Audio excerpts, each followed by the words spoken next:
Tashmë dihet që zgjedhjet e 11 maj, zgjedhjet parlamentare kanë përfunduar kundrejt një kundërshtije të opozitës deri atje sa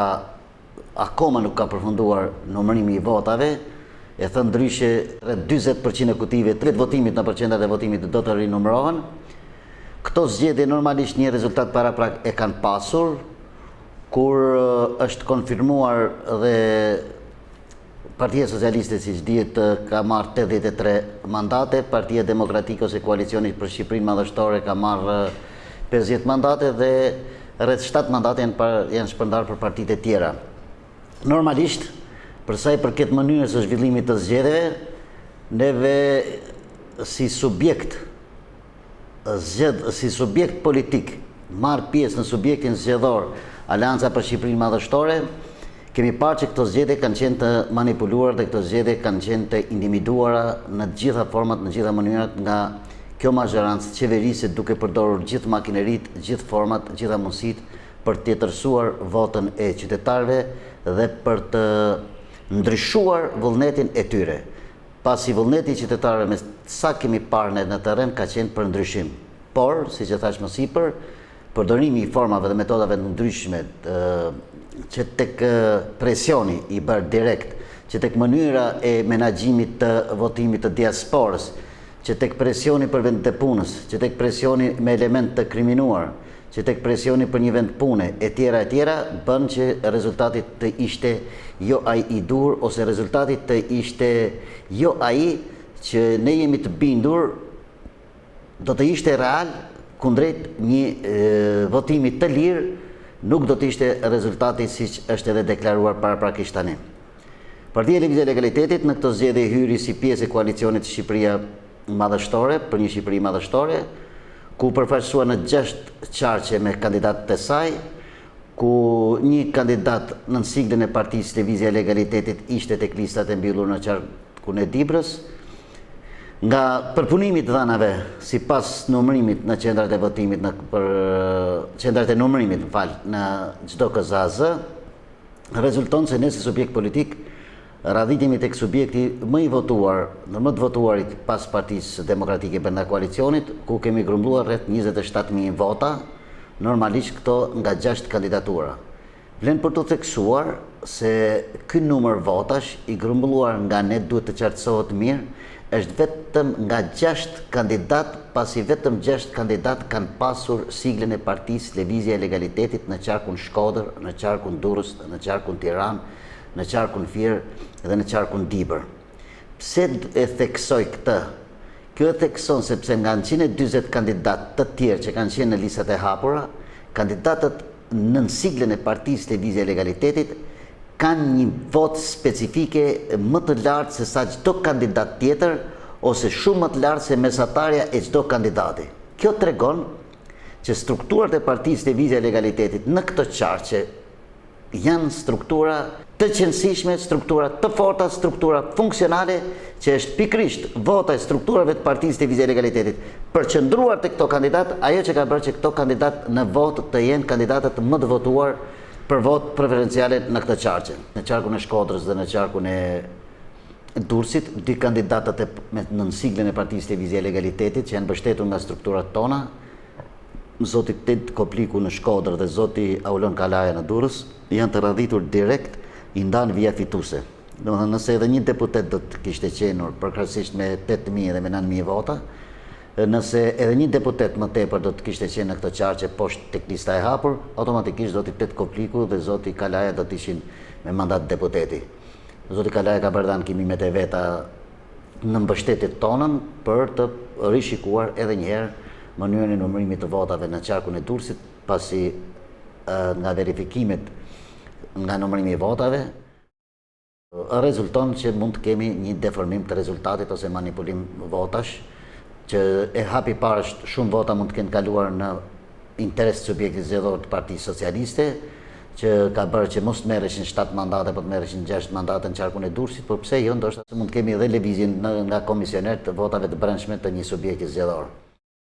Në qarkun e Tiranës janë marrë rreth 5.000 vota nga zoti Petri Dota, në qarkun e Firit kandidati i Partisë Lëvizje e Legalitetit radhitet i 4-ti për nga numri votave që ka marrë, por duhet të theksojmë se qarku i Firit është një qark ku rezultatet në total, në tërësi të koalicionit për një Shqipëri madhështore nuk kanë qenë të mira, kur janë marrë nga 16 deputet janë marrë vetëm 4 deputet dhe 12 deputet të tjerë janë marrë nga subjektet e tjera politike, konkretisht nga Partia Socialiste. Në qarkun e Dibrës është specifike, ne kemi analizuar sepse ne kemi pasur 2 kandidaturat tona ku edhe ato janë përfaqësuar bindshëm dhe qarku i Dibrës, ndryshe nga qarqet e tjera, ndryshe nga për çdo subjekt tjetër zgjedhor, është për të theksuar kjo, nuk e di se sa do të shprehen, do të jemi qartë në argumentin tim. Nëse një kandidat për deputet në qarqet e tjera i ka marrë votat të specifikuara në një qytet ose në një bashki ose atje ku ka qenë i caktuar, në qarkun e Dibrës kandidatët tonë kanë marrë vota në çdo bashki. Kanë marrë vota në 4 bashkitë e këtij qarkut, ne kanë marrë vota në Peshkopi, në Klos, në Bulqiz dhe në Mat, që do të thotë që strukturat e Partisë Lëvizje e Legalitetit mirë funksionojnë në këtë qark, ashtu si dhe në qarqet e tjera. Mbi të gjitha, kundrejt këtij rezultati, që thash, rezultat i cili është krahasimisht me zgjedhjet e kaluara është më i mirë, por rezultati i cili nuk është rezultat që na vet kënaq ose është rezultat ku duhet të jetë faktikisht Partia Lëvizje e Legalitetit, me këtë rezultat gjej rastin të falenderoj përzemërsisht, sinqerisht, të gjithë strukturat e Partisë Lëvizje e Legalitetit, por pse jo edhe pjesën e tjetër të elektoratit qytetar shqiptar në ato 6 qarqe që mbështetën kandidatët e Partisë Lëvizja e Legalitetit. Neve kemi marrë dhe një aksion falenderimi me kandidatët tanë dhe neve jemi mirënjohës. Ashtu siç kërkojmë që të na mbështetin para zgjedhjeve, ne jemi mirënjohës në mbështetjen e qytetarëve dhe jemi mirënjohës për mbështetjen që ato kanë dhënë dhe do t'japin për Partinë Lëvizje e Legalitetit. Me këtë rast, të jeni të bindur që mbështetja për Partinë Lëvizje e Legalitetit për kandidatët e saj do të kthehet vetëm në mirësi, vetëm në vendosjen e atyre standardeve për të cilat ka nevojë vetëm qytetarët shqiptar. Normalisht që vërtet ne radhitemi si forca politike në 3 forcat politike më të votuara të koalicionit Shqipëria Madhështore. Duhet të theksojmë se partitë tjera të cilat kanë qenë në koalicionin ton kanë pas edhe kandidat më tepër, 7 deri në 9 kandidat dhe shumatora e votave është pothuajse e barabartë. Kjo nuk është se neve na vetë kënaq, pasi Partia Lëvizje e Legalitetit dihet se është një parti tradicionale, një parti me elektorat të kudo gjendur, një parti që elektorati i saj është i padiskutueshëm, i vërtetuar sa herë që është bërë vota, ashtu siç është rasti i vitit 2023, ku votat e Partisë Lëvizje e Legalitetit, e cila ka kandiduar e vetme në zgjedhjet lokale, kanë qenë një vot që e ka radhit Partinë Lëvizje e Legalitetit si ndër 7 partitë në spektrin politik shqiptar më të votuar. Kjo, siç e thash, nuk na vet kënaq, kjo na vë para përgjegjësisë dhe për të nxjerrë detyrat të tjera për të ardhmen, për arsye edhe në mënyrën e përfaqësimit, edhe në mënyrën e kandidimit të Partisë Lëvizje e Legalitetit, se duhet të theksojmë ky vendim. Zgjata ndoshta, ky vendim i marrë për të qenë brenda këtij koalicionit, ishte vendim i marrë nga të gjithë me dakordsinë e gjitha forumeve, ishte vendim i marrë për të mundësuar largimin e kësaj qeverisje e domosdoshmëri kjo, po ishte një vendim edhe imponuar nga ky kod zgjedhor, kod i cili është diskriminues, individues, është kod zgjedhor që detyron që subjektet e tjera politike të detyrohen, është kod zgjedhor më tepër matematik, që detyron subjektet e tjera zgjedhore që të marrin të shikojnë si mundësinë më të mundshme për të përfaqësuar sa më mirë në parlament ose në numër votash për të qenë pjesë e koalicionit. Është një kod zgjedhor i miratuar nga 2 subjektet e mëdha politike, gjithmonë në interes të tyre, siç e kemi theksuar dhe në deklaratat e tona politike. Kodi zgjedhor për 34 vjet në Shqipëri nuk ka qenë një kod zgjedhor në shërbim të standardeve demokratike, shërbim të pluralizmit dhe në shërbim të interesit qytetar, por ka qenë një kod zgjedhor në interes të 2 forcave politike që e kanë propozuar dhe miratuar me dakordsi në shumicën e rasteve këtë kod. A mund të quhet një kod gëllaberues në favor të partive të mëdha? Absolutisht, kur një kod zgjedhor i cili bën që një subjekt zgjedhor po marr rastin nëse Partia e Lëvizjes e Legalitetit mund të kishte kandiduar e vetme në këtë zgjedhje dhe mund të kishte marrë, po them, një mesatare rreth 9.000 vota për çdo qark, që i bie rreth 100.000 vota në 12 qarqet e Shqipërisë, është për të qeshur, po është edhe për të vëndur në kokë, siç i thonë, nuk do të ishin përkthyer këto 100.000 vota në asnjë mandat parlamentar. Domethënë një subjekt zgjedhor, sepse është kod zgjedhor proporcional rajonal. Sa herë që ky kod është proporcional rajonal i mbyllur, vështirëson përkthimin e votës qytetare në mandat. Politika normalisht është bashkëpunim, por politika është edhe rezultat, politika është edhe pushtet, politika është edhe sa do të arrish për të qenë në institucionet kushtetuese shtetërore për të pasqyruar dhe për të bërë të mundur atë program të cilin e ketë pasqyruar në programin kryesor të partisë aktuale të Lëvizjes Legalitetit, por edhe në programin elektoral që paraqitet në çdo palë zgjedhjesh.